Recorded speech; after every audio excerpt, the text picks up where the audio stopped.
like joined a few minutes late. So I just talked about our final assignment. It's now up on B courses.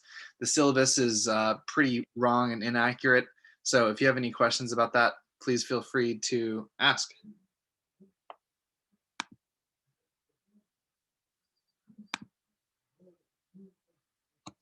Okay, I'll get started for today. So first, I want to talk about something that was in the news today that was a fairly big deal.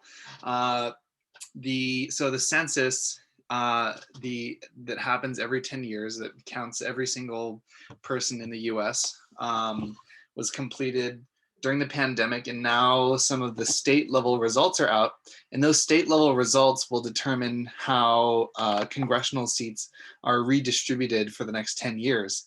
And today's news announced that California would actually be losing one congressional representative, while Texas would be gaining two. And it's pretty unusual, and this has never happened in California history because, I mean, as we've talked about extensively, the story of California has been that of a boom state, and that's not the case anymore. We're going to go from 53 to 52 congressional seats.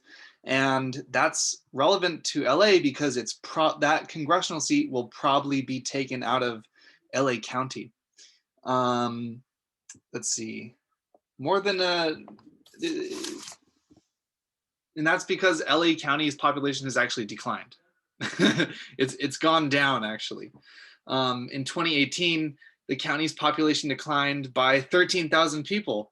It's now roughly 10,100,000 people. And LA County has declined while Southern California as a whole has gained people. And the primary subject of today's lecture is a little bit of a historical background on why some of these things are happening. So here's a graph of counties in the US that have lost the most amount of people, and LA ranks up there as the fourth biggest population loser, with Cook County, Illinois, some other places that are not in California. So did anyone, how did you react to that earlier today? Did anyone get the LA Times notification? Was that strange? Concerning at all? I was pretty shocked by it. I've heard some things online that some observers were saying that California is probably going to lose a congressional seat, but I didn't expect that the relative population of the state was declining that dramatically. And I don't know, same case with New York, but in New York, it's a little bit more painful because they missed the threshold to maintain their number of representatives by 89 people. They just missed the mark by 89. So they're probably going to appeal it. They have a good shot at maintaining that. Who knows? But California is going to lose a Congress member. The one benefit of that is that 1/3 of all of the Congress members representing California are older than 70. So it might shake up the political districts in such a way that newer non-incumbents who are younger maybe could win their seats. But it also means that this is quite literally a transfer of representative power from, within the state, from more democratic places to more conservative ones, San Bernardino, for instance, that have actually gained population, and nationwide from California to a conservative dominated state like Texas. So there are quite a few. Oh, Luke, go ahead. I see your emoji hand. Yeah, I was just going to say that it's a really big deal in the Coachella Valley where I live right now, just how many people from LA are moving out here. Oh, really? Where like real estate prices have just absolutely exploded over the past 6 months, and there's like a ton of gentrification going on, and especially also in Joshua Tree. And Joshua Tree has kind of earned the nickname now Silver Lake East. So It's a really big deal here, and like people actually have bumper stickers that say "Go back to LA."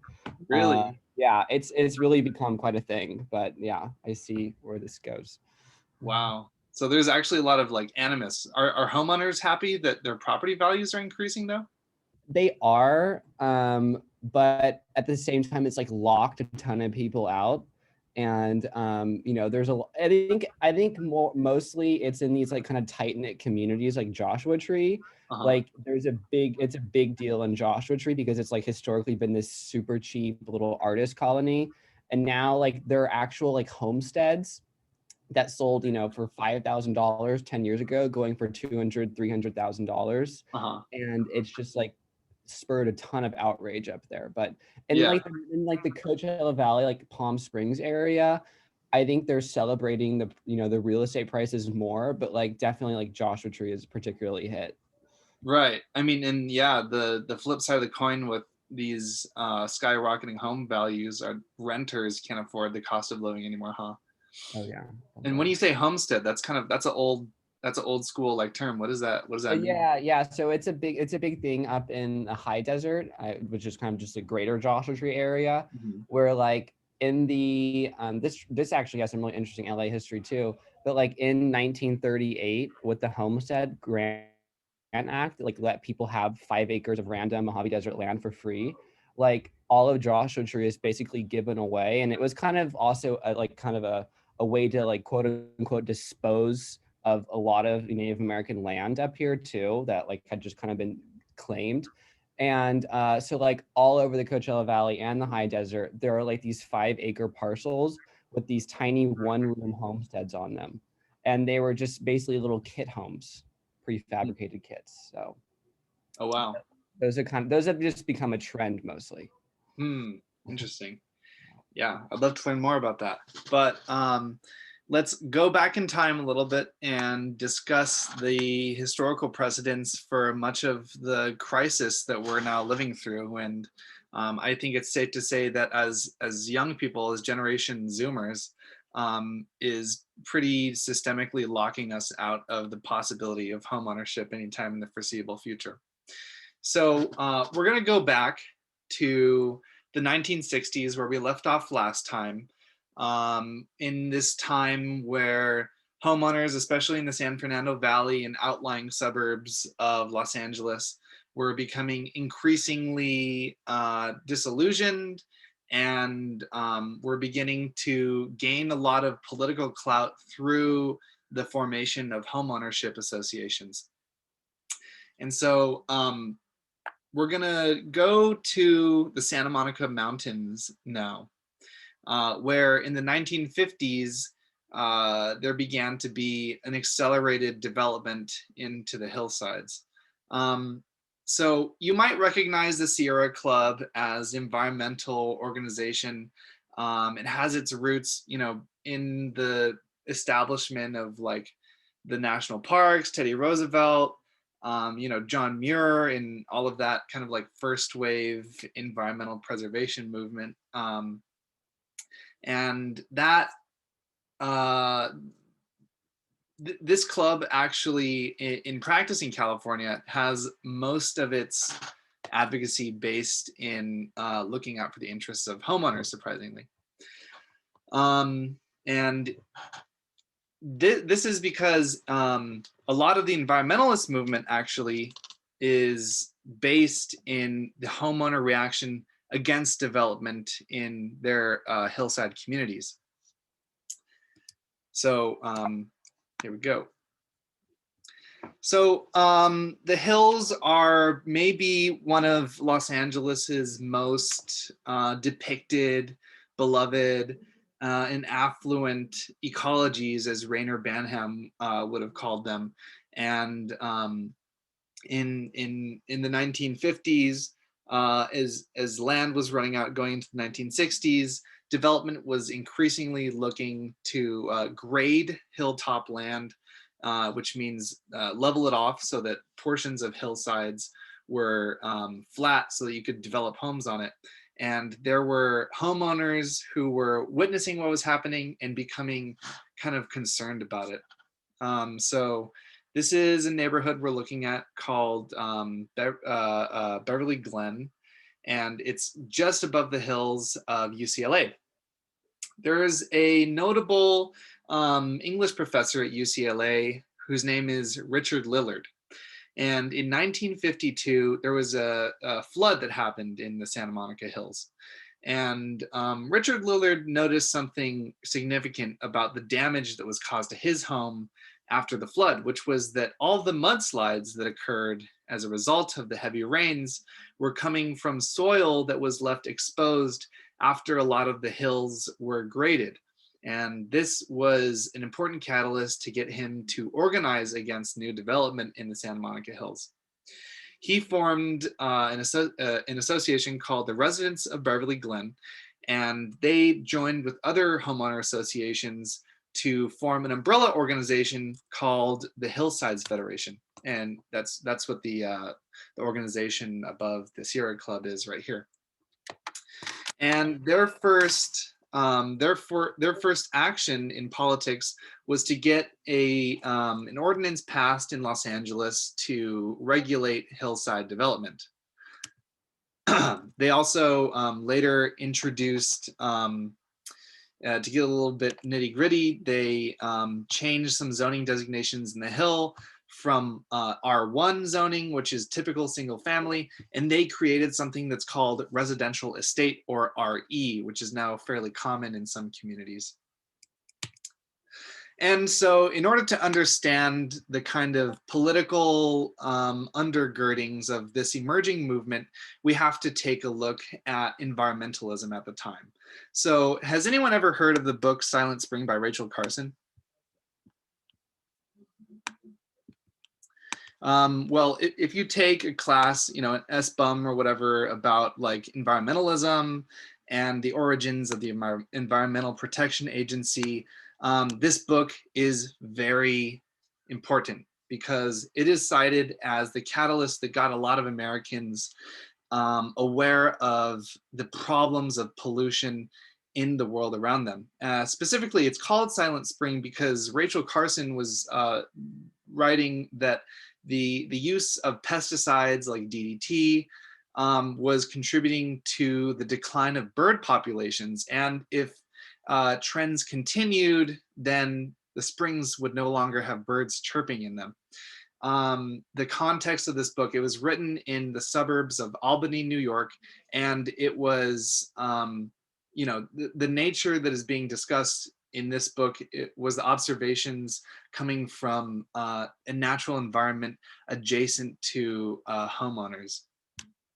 At the same time, Richard Lillard went on to write a book called Eden in Jeopardy, where he railed against the unending development machine in Southern California, and he denounced the degradation of the hills and the natural environment that was leading to some of the problems he was seeing in the hillsides. The environmental movement of the early 60s also had was accepting and adopting a lot of ideas from, if you've ever heard a man named Thomas Malthus, who who gave these really dark warnings that the human population would reach a point exceeding the limit of the earth, and there would be dramatic food shortages and catastrophe would ensue. That's later been debunked, but it led to, at the time, a lot of progressive people thinking that the solution to the problems about environmental degradation was to limit human population, was to limit this infinite growth model that previously everyone was so on board with.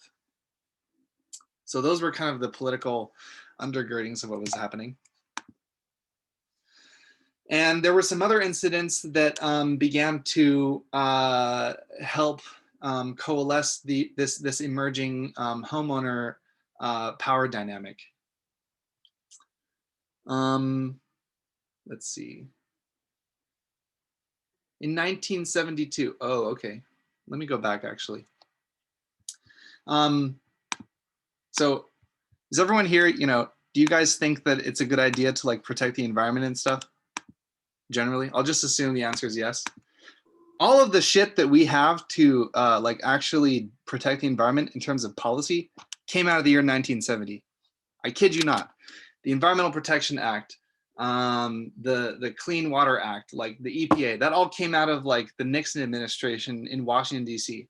Super bizarre. Those are all the laws that we pretty much still like the thin line between, Trump being able to like turn over the federally owned land to like oil drilling, like all of that stuff came out of 1970.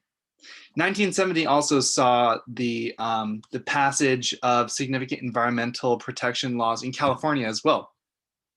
Most significantly, a law called the California Environmental Quality Act. It was passed in 1970, and this state law, it was intended to make it so public projects, before they were built, if they were large public projects, they would have to be, their environmental impacts would have to be studied before they were built, so that those negative impacts could be mitigated, ameliorated. At the same time, in 1970, you have the establishment of the California Coastal Commission, some other stuff. A lot of it was actually coming out of the Bay Area prior to Southern California. I can go more into that, but point being, 1970, all these laws were passed. In 1972, there was an important court case called Friends of Mammoth versus the Board of Supervisors. And what happened is, in the late 1960s, there was a company called the Occidental Petroleum Company, and they began exploring the possibility of sinking oil wells into the Temescal Canyon area of the Pacific Palisades, which is like pretty much a pretty wealthy community, like just up the coast from Santa Monica. And in 1973, in response, residents formed the Pacific Palisades Community Council with the support of the Hillsides Federation and organized a campaign, No Oil Inc. Their court case against the County Board of Supervisors was successful, and it set an important precedent into play, which was that now the California Environmental Quality Act, instead of applying just to public projects, would apply to large projects, period, whether they were, private sector developments or public projects. So we have the expansion of the jurisdiction of the California Environmental Quality Act, or CEQA as it's called. If you end up going into planning or architecture, or just pay attention to anything at all, you will come across CEQA. It's huge, and everything goes through it now. And there have been a succession of court cases after court cases, some of them in Berkeley actually, that have expanded the kinds of projects that must be reviewed by CEQA. And now it's to the point where pretty much everything, even like a quad, I'm oversimplifying here, by the way, but even like a 4-unit building has to be studied under CEQA. So that was a lot. Any questions about that?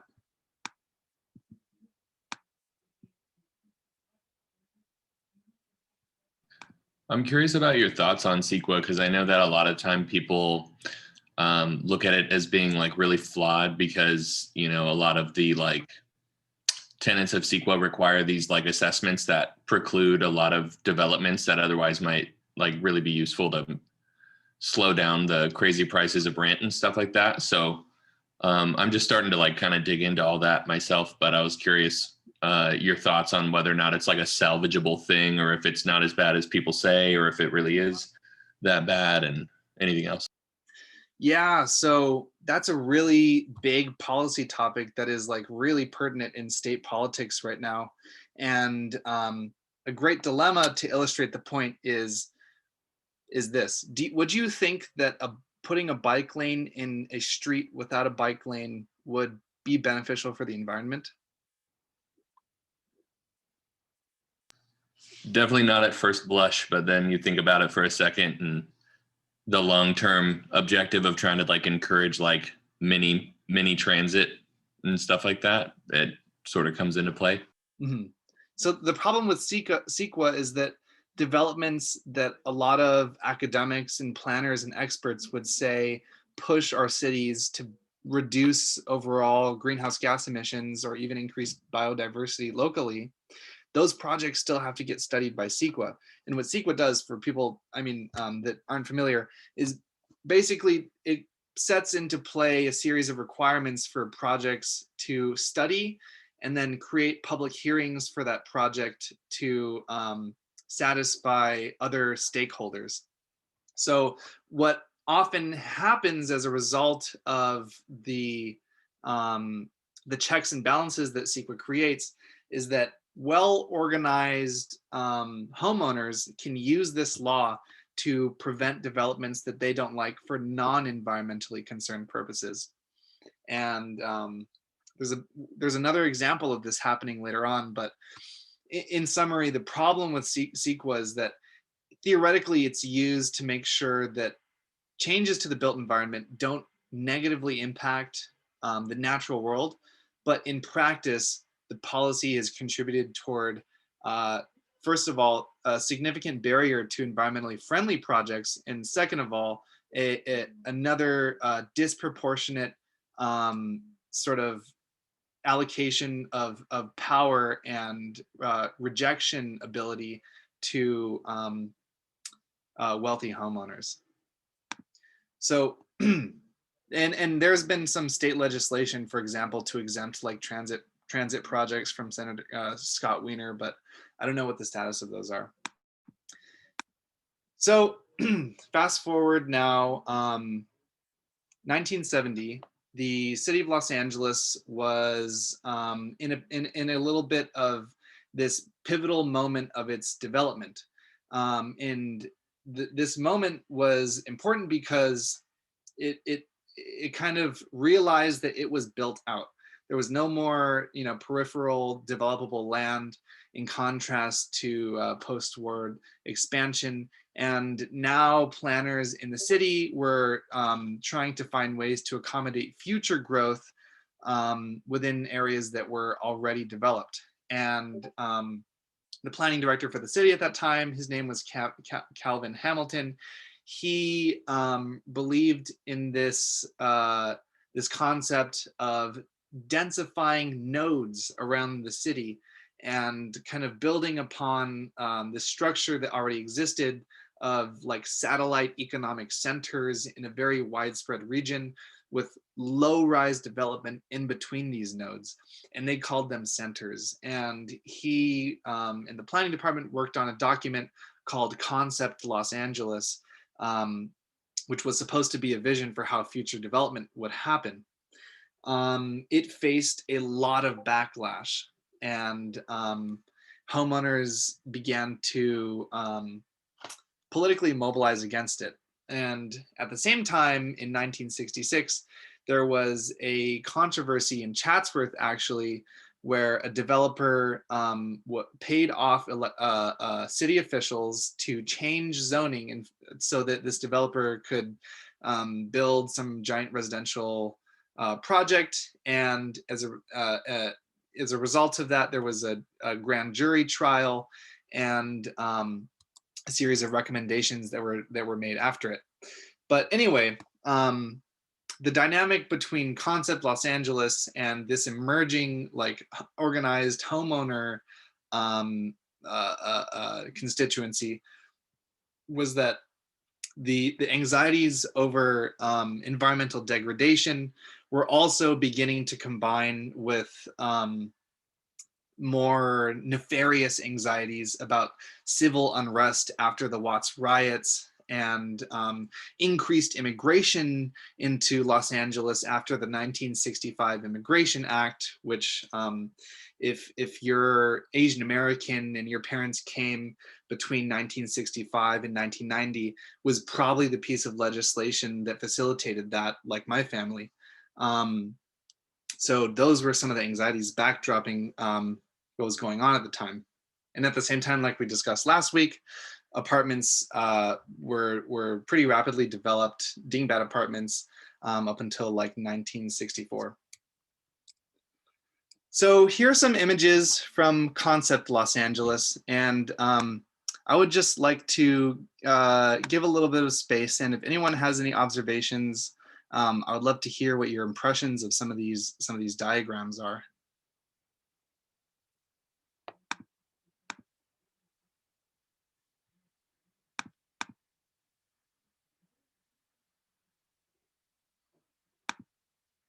And it's a little bit cluttered, but on the left, You could see like the kind of diagrammatic logic of what these like commercial nodes would be.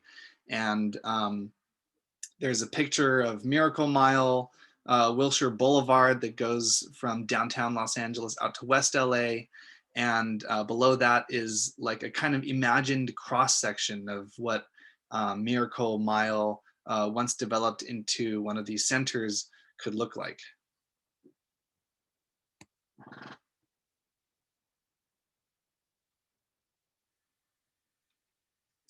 And the reaction to this proposal was pretty dramatic. Greg Morrow wrote, "The accepted wisdom of growth that had fueled a 20-year boom following the Second World War was now being strongly resisted by the very constituency that had answered the call to populate Eden during this time.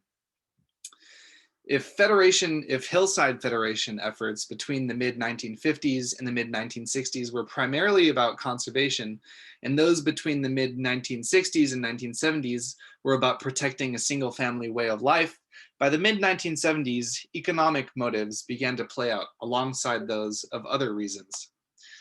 And so opposition to these proposals for density were turning into less so concerns about environmental degradation, and they just slowly became flat out opposition to multifamily housing, which would create, quote, like negative quality of life impacts on their neighborhoods. And they also struggled with the issue of appearing racist, because it just happened so that all the Hillsides Federation members were white. President John Weaver wrote, "In the tolerant atmosphere of the canyons, a man is free to live as nature intended, were it to be as a white hustler or a black artist. Not every hillside country person is certifiably free of bigotry, but it is the price of land rather than the prejudice that keeps the canyon predominantly Caucasian." So the president at the time was flashing the liberal credentials of the members of the Hillsides Federation while kind of pointing out the de facto barriers to people of color in an increasingly expensive metropolitan area. And so here's a picture from the Pixar movie Up, which I think sort of helps us understand that we all sort of have this collective nostalgia for, you know, the lone homeowner opposing the complete demolition of their neighborhood, and you know, the sentimentality behind that, right? But you know, in order to identify the ways in which the you know, the homeowner has become so politically dominant, it's useful to look back and, you know, understand the story of the Hillsides Federation, right? And so let's see. Okay. Another president wrote to the mayor in 1966, "New condominiums and other crowded together types of structure treatments are really wonderful in their place. However, they seem to be extremely disrupting factor when they are shoved down the throats of the citizens of a single family individual home area." And in 1969, the president also wrote, "We are ourselves involved in a tale of two cities, the city which the city which is and the city which is to be, the city we see and the city seen by developers, the city in which planning strives toward, emulates, and seeks to increase the best, or the city in which planning reduces all to the lowest common denominator. For here lies the dichotomy, the city of lasting value versus the city of tomorrow's slums. This is what the Federation of Hillsides and Canyon Associations is all about." And so once again, you know, we see this founding mythology of Los Angeles as what Dana Bartlett wrote almost 100 years ago at this point, or I think 1900, I don't know. Dana Bartlett wrote Los Angeles as, quote, the better city that was meant to solve the problems of the slums of the East and the Northeastern industrial cities. And we see that same mythology play out in the mobilization of the Hillsides Federation. So why is this, you know, small but influential homeowner group relevant to Los Angeles? Why do we care? Because it changed the course of the city's history forever. Yeah, I'll pause for a moment. Does anyone have any questions at this point?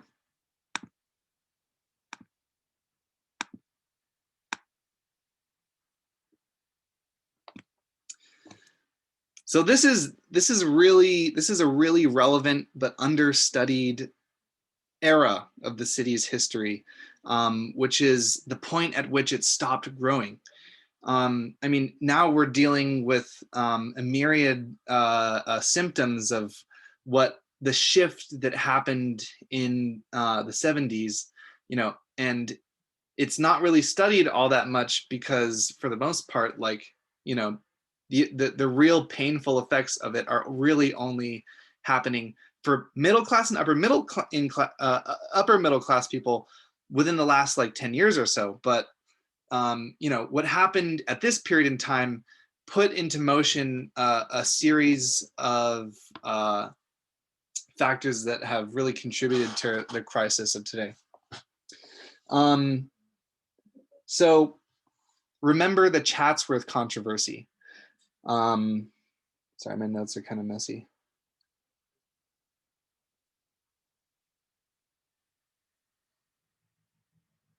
So after the Chatsworth controversy, there was like a grand jury, and they released a report.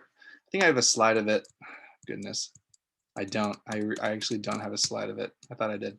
A report that put together a list of recommendations to stop like grift in city government.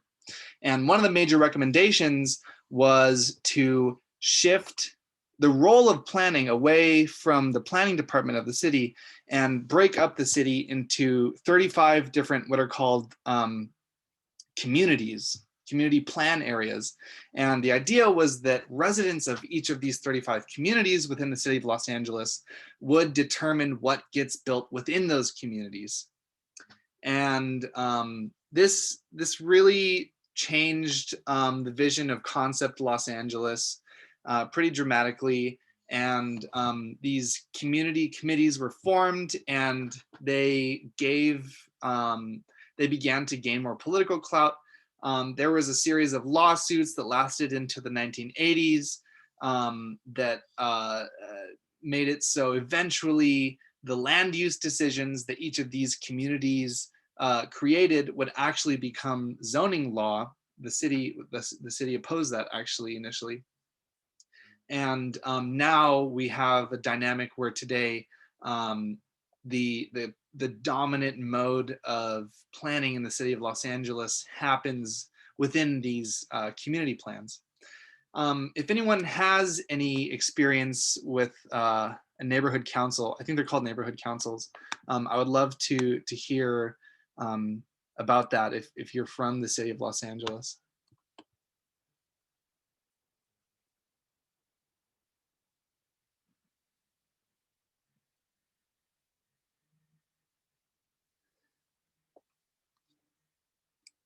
Okay, so this concerned a lot of people at the time, because the effect of these community plans was first and foremost a political one, and it gave considerable amounts of power to homeowners. It's kind of common theme of this lecture. In the mid 1970s, there were signs that the planning department did not always agree with the citizen committees. For example, a controversy ensued when, in the background report for the Bel Air plan, planners said, quote, "The affluence of the district has resulted in an economic ghetto." The imaginary walls that surround this exclusive area are as real as those which surround the ghettos of the poor. However, these walls function in reverse. Instead of socioeconomic walls that keep people in, Beverly Crest Bel Air has economic walls that keep people out. When the homeowners complained to the council member at that time, his name was Zev Yaroz, I don't remember how to pronounce the last name. His first name was Zev Y. Um, when that council member received those complaints, that wording which I just quoted was taken out of the report as a testament to the political clout of homeowners associations. And these community committees were successful eventually in instituting significant zoning rollbacks. So they actually considerably, basically put a cap on new development. And to be a little bit wonky once again, the biggest ways in which this happened were the downzoning of high density multifamily to low density, and also the increase of minimum lot size requirements for single family housing. At the same time, in the 1980s, there began to be a wave of voter initiatives. And, you know, we talked about propositions on the state level last time. There are equivalent processes that happen on the municipal city level in California as well, where if enough people in a given city get together, collect signatures, they can put directly on the ballot a initiative or a proposition to directly change the city's laws. In 1986, this happened. And there was a citywide proposition after homeowners got enough signatures together called Proposition U. Homeowners were concerned about the height of offices near their homes. In Proposition U, instead of going through even the citizen committees or the normal land use planning processes of the planning department, they did direct democracy and decided to pass this law right away. And what it did is it cut in half something that's called a floor area ratio. And there's a diagram here to illustrate what a floor area ratio is. The floor area ratio, the size of new buildings along 70% of LA's major commercial corridors. On November 5th, it passed by 2/3, and it was called, quote, the dawn of a new era. And the Hillside Federation proclaimed it would bring land use decisions into the public eye, where people have a chance to comment on their own destiny and property values. Oh yeah, does anyone have any questions about floor area ratios, propositions, initiatives, any of the above?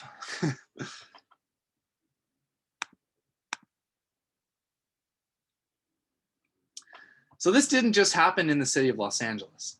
Obviously, the city of LA is the monolith here, and the dissertation that I'm basing most of this off of from Greg Morrow, who actually, I think he works at UC Berkeley's Master Real Estate program.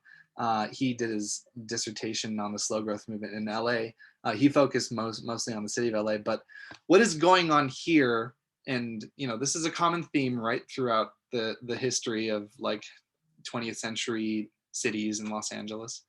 What is happening here is not specific to the borders of the city of Los Angeles. But the effect in the city of Los Angeles was astonishing.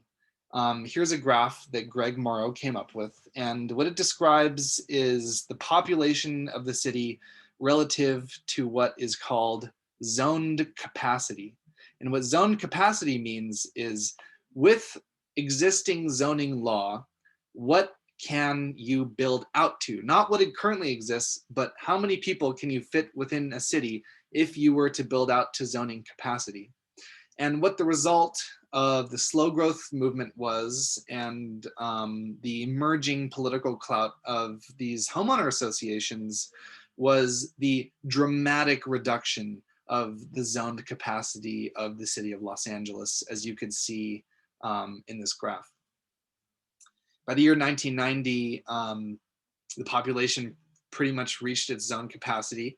And these are very technical terms, but the phenomena was the first time, arguably, ever in the history of human cities, where the capacity of what a city could be built out to was limited in such a way.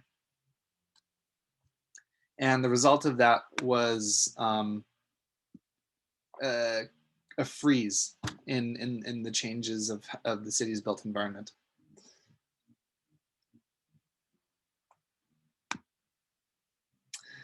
Okay, so that was the slow growth movement. I'm sure if you're from another like suburb that's not Los Angeles in California, your life has probably been impacted by this political moment as well.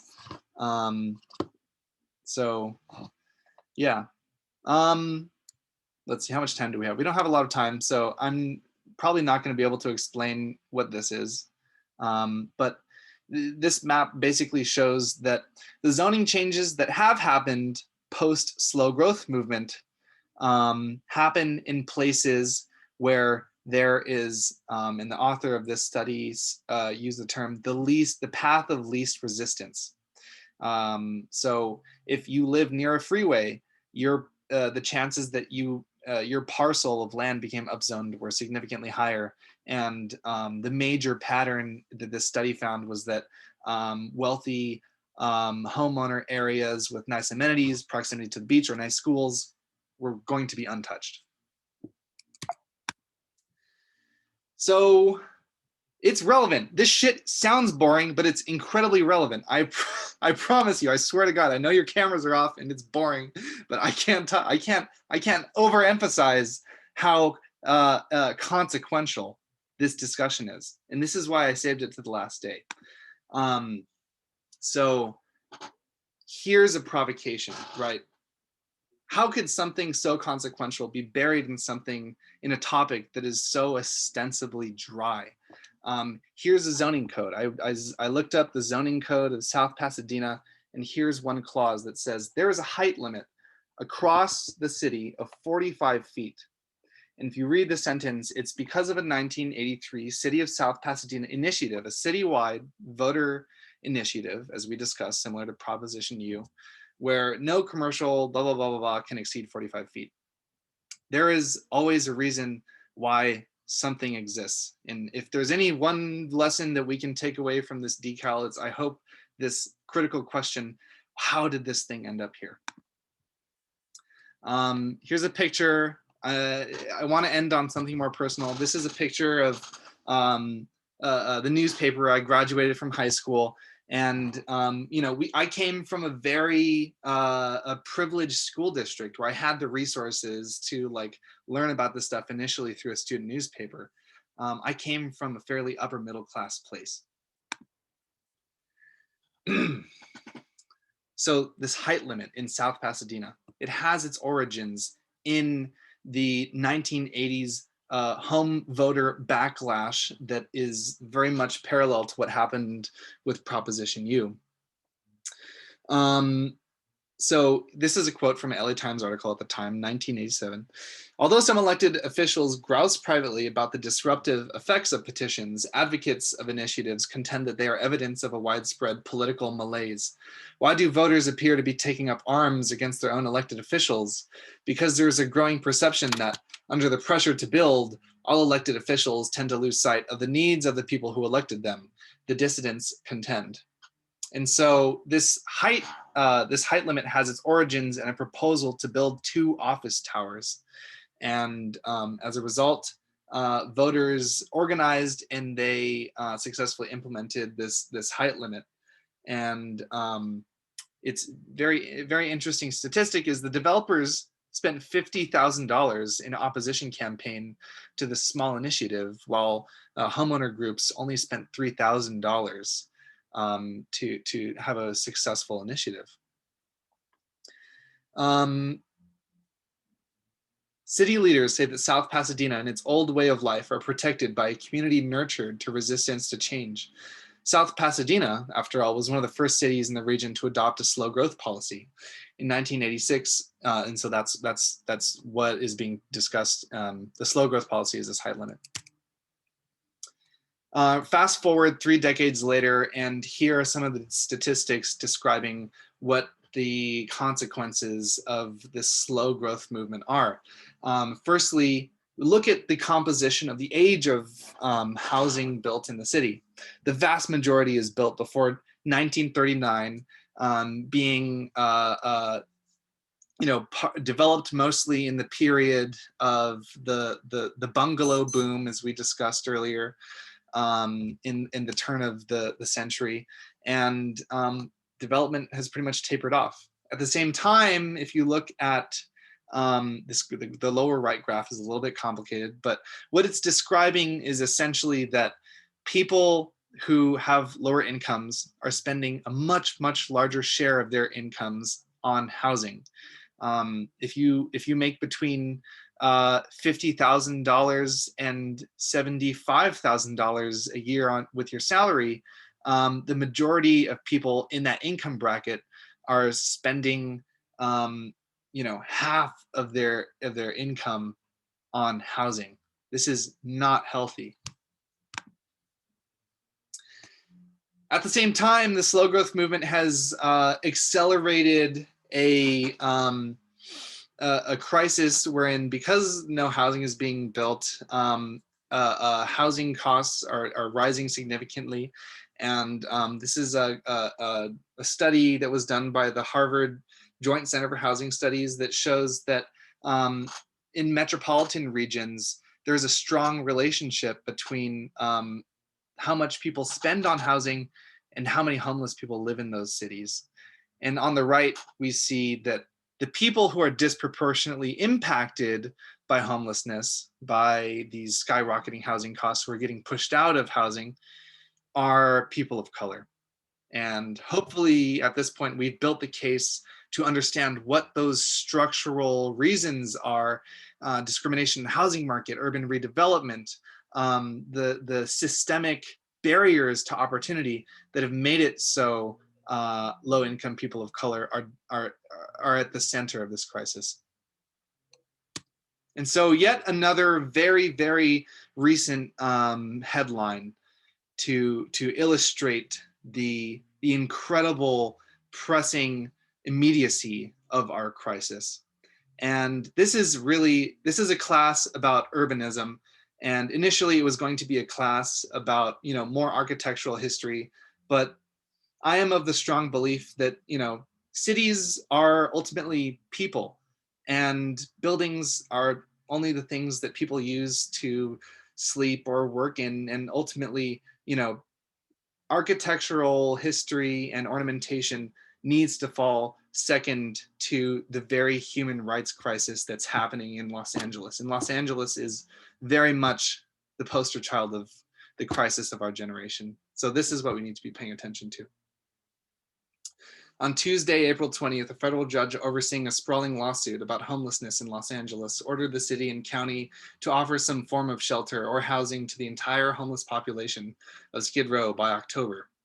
Critics, the judge named Judge Carter, critiques the city's approach to provide permanent supportive housing, and says that instead the city needs to provide shelter for homeless people.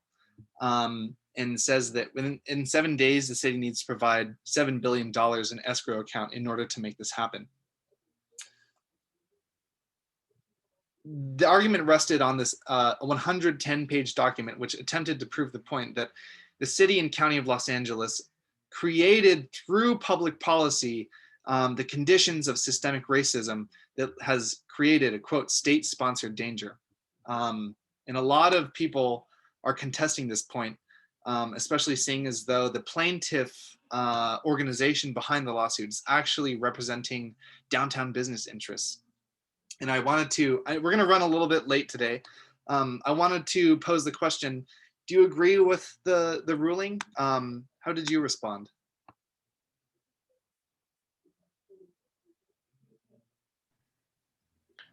I'd say I totally agree.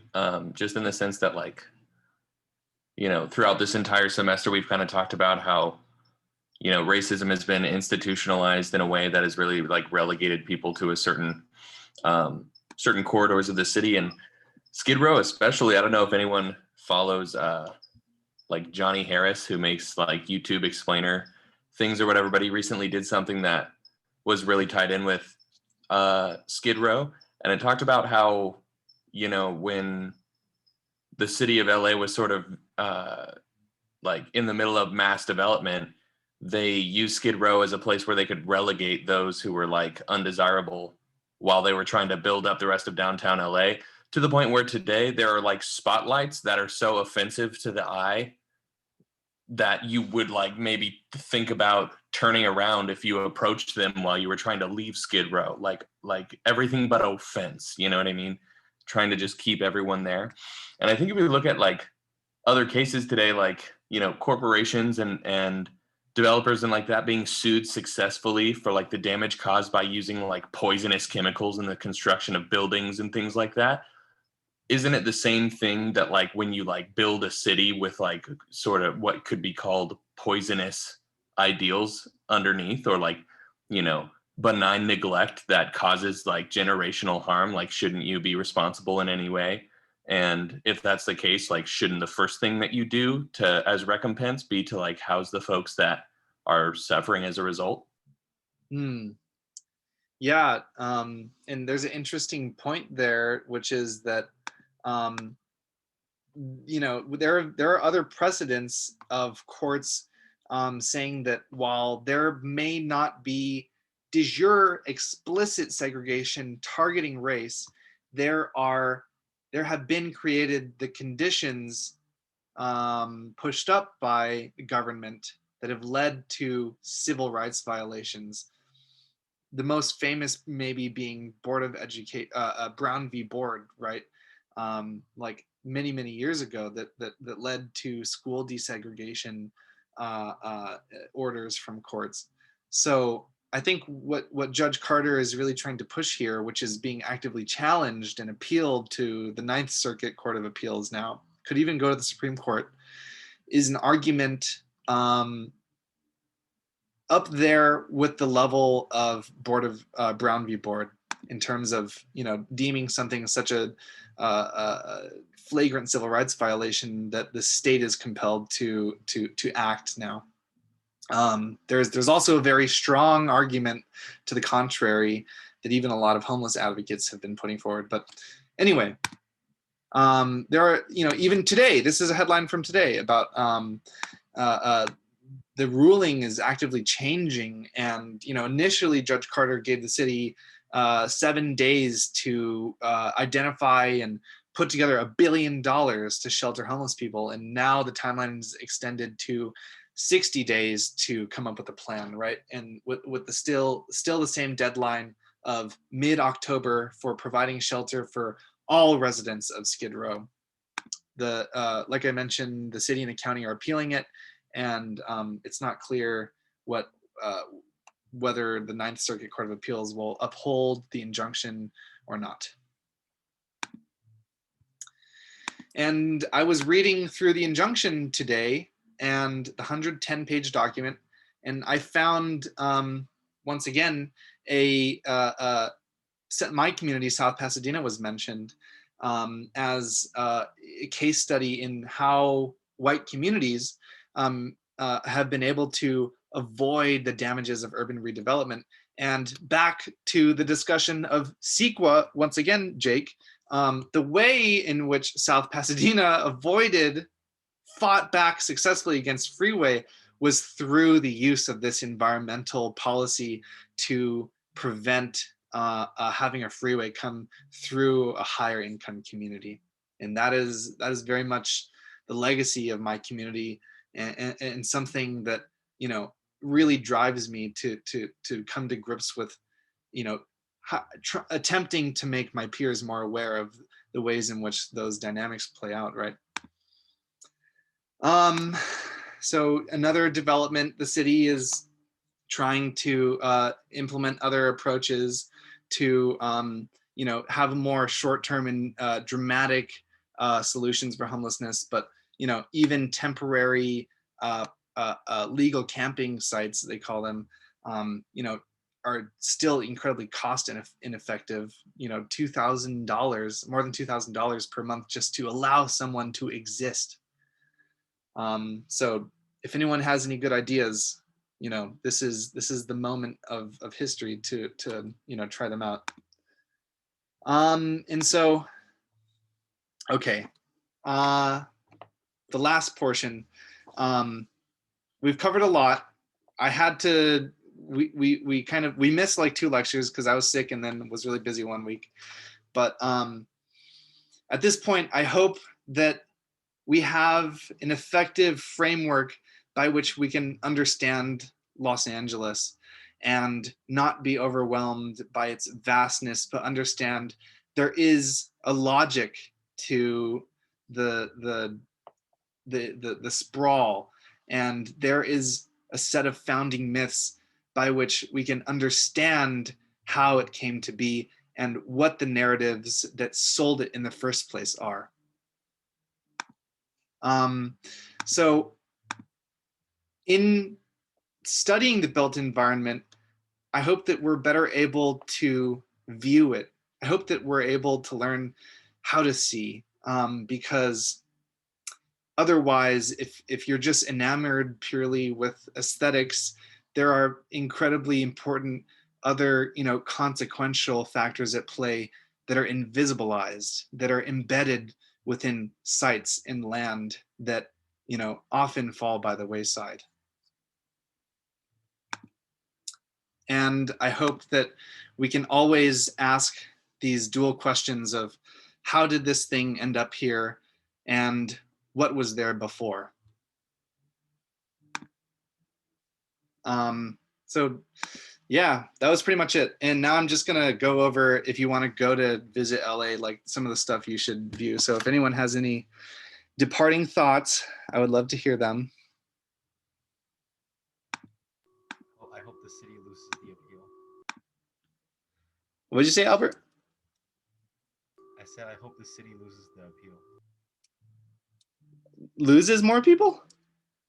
No, loses the appeal, like that they were making against the judge's decision. Oh. Right. Well, yeah, if the Ninth Circuit Court of Appeals doesn't work, then the city will probably appeal it to the Supreme Court, which will be really interesting. And I think we're all aware of how the composition of the Supreme Court has changed in the last couple of years.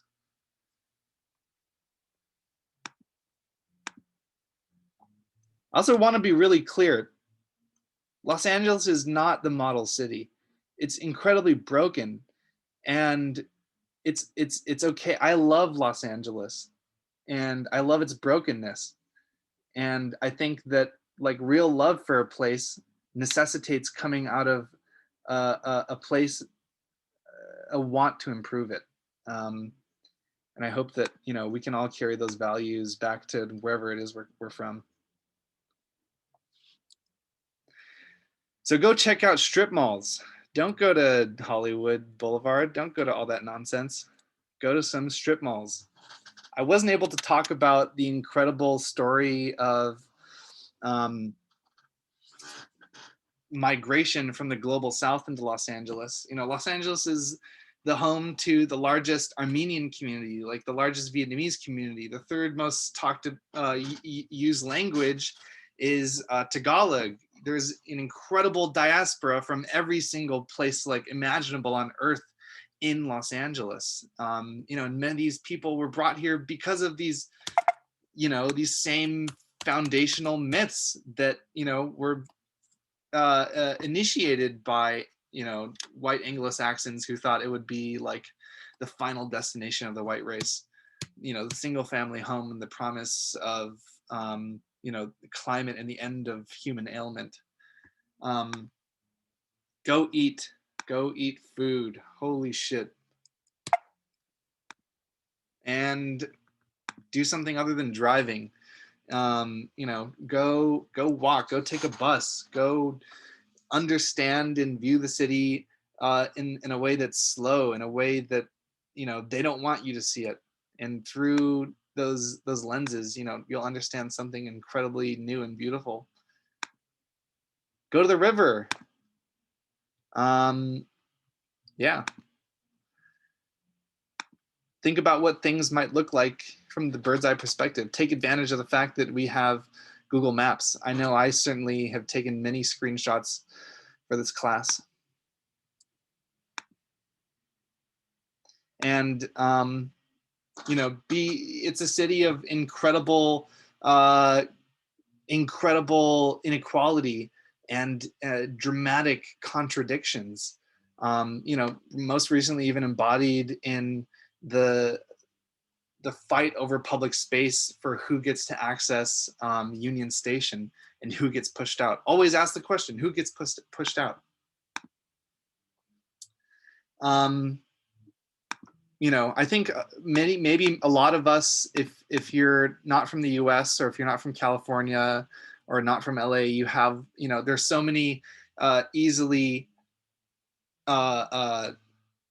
latched onto preconceived notions about what the city is. And, you know, one of the things that I find so compelling about LA is that everyone who lives there has such dramatically different ideas about what it is and what it ought to be. You know, whether it's like the pleasure escape of La La Land and, you know, creative interactions with jazz and all these different sites, to, you know, even in the built environment and the rules. Why is it that some days are the days that parking enforcement doesn't happen, and how does that, you know, still reflect the Protestant values that were the seed of so many of the Midwesterners that came here? The contradictions right at Echo Park Lake, that's a whole other story. Who's going to juice bars? I don't know. And I am myself a product of one you know, family that came here seeking that ideal. And there's my grandma's house, and for that, in all of its brokenness, I'm still incredibly grateful. Okay, that was it.